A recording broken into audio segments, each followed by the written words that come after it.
When I first met Bill Collings, it was through a mutual friend. A long time ago when I was young, I used to build boats, and Bill Collings was wanting to build a boat. Bill is sharing a shop with another guy at the time over in East Austin, and I come in and I said, "Who's the guy who wants to know how to build this boat?" And his head pops up from behind the counter, and he goes, "Come here, come here, come here." And I walk over there, and he's cutting a piece of pearl inlay, like incredibly accurately, and he's not even looking at what he's doing. He's just excited, and he's looking at me, and we're talking about a boat. And I'm like going, this is cool. This is fun. I was born in Midland, Michigan, 1948. I was a baby boomer right after World War II. A little different than today. We didn't have TV, we didn't have television.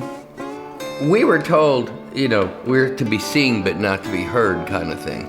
So we had to keep ourselves busy with projects. And I learned that at an early age. Found my solace out working in the garage and doing my own thing. Building cars, motorcycles, whatever it may be, and fooling around. One of the things about Bill is that he's an engineer, a born engineer. His grandfather was with Dow Chemical for many years, for decades. His uncle was a guy named Alexander Winton, and he is the first guy to build race cars in the United States. He was actually the first guy to build and sell a car commercially in the United States. I don't know that he realized what his ancestry, his grandfather and his great-granduncle had contributed, really, when he was younger. I think it just was it's in his DNA. When you find what you like, you know.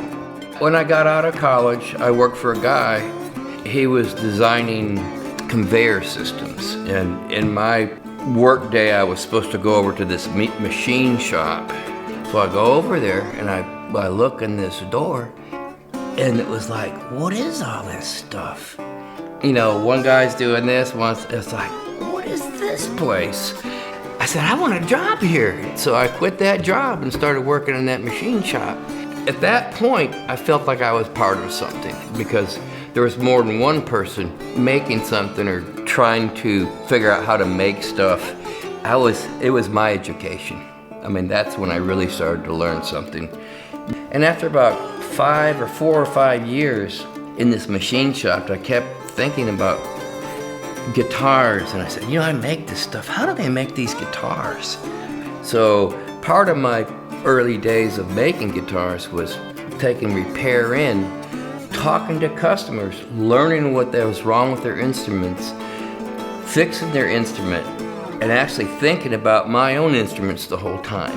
Okay, what did I learn? So it became on-the-job training. And the first few guitars I made primarily for the challenge of it. But I knew I was doing what I wanted to do. I think I saw my first Collings guitar probably in the late 80s. I've seen a lot of guitars. Even at that point, I'd seen a lot of guitars in my life, and I looked at the quality of materials, the workmanship. I've never seen anything that's equal. When I play a Collings guitar, I think of Bill Collings. His guitars have personality. His guitars have a lot of spirit. They respond quickly. The sound is big and the sound is loud. And the sound is full of energy, just like Bill Collings is. I've seen him ask it of me, I've seen him ask it of other people. What is it you like, and why do you like it? And he listens, he really listens, and he goes, okay.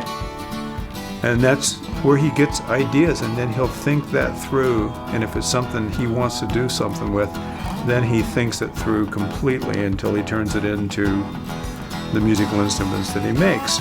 Bill's initial approach to me was like, he goes, listen, we need to find something that you love and you really want to use. That's what it's all about. I respect what he does, and I think he's really great at what he does, as is all the people that work over there. Guitar, mandolin, whether it's a car he's working on, it has to be done right. And it'll be done 5 times sometimes for the sake of getting it right above everything else. Bill's very specific and very talented about how he makes the guitars.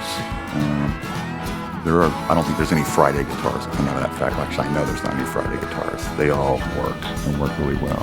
Hearing from people, when I'm walking around, I might be, somewhere around the world, and somebody will come up to me and say, hey, I play a Collings guitar.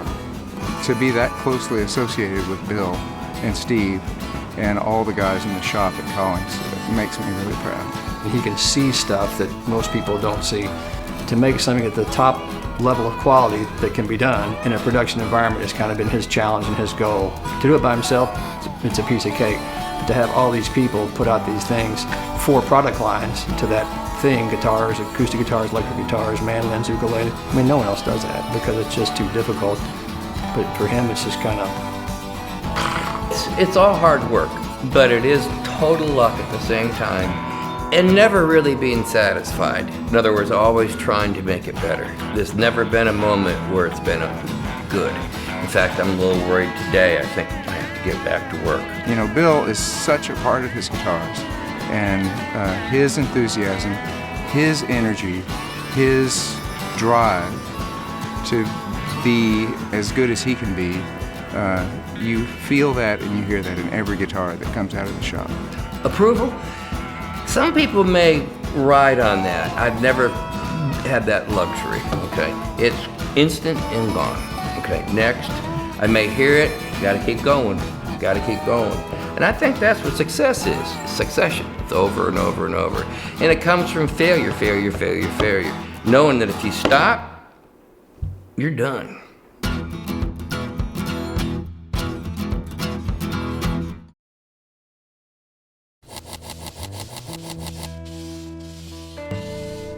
The world's made of stuff that's okay, just fine. But when something's made by a group of people that really know what they're doing, engineering, time, and passion are put into it, it doubles it.